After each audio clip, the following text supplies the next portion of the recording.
Salary কেন খাবেন? চলুন জেনে নেই এর কিছু গুরুত্বপূর্ণ উপকারী আর অপকারী দিক। ১ নম্বর, সেলারি ডায়াবেটিস নিয়ন্ত্রণে অনেক সাহায্য করে। রক্তে চিনির মাত্রা এটা অনেক কমায়। ২ নম্বর, এইটা খাইলে প্রেশার নিয়ন্ত্রণে থাকে। যাদের হাই প্রেশার আছে তারা নিয়মিত খান। ৩ নম্বর, এই সবজি চোখের জ্যোতি অনেক বাড়ায়।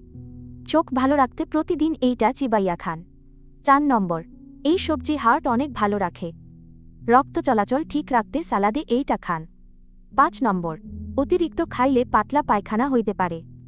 যাদের পেট নরম তারা একটু কম খান। ৬ নম্বর, এইটাতে অ্যালার্জি হওয়ার ভয় থাকতে পারে।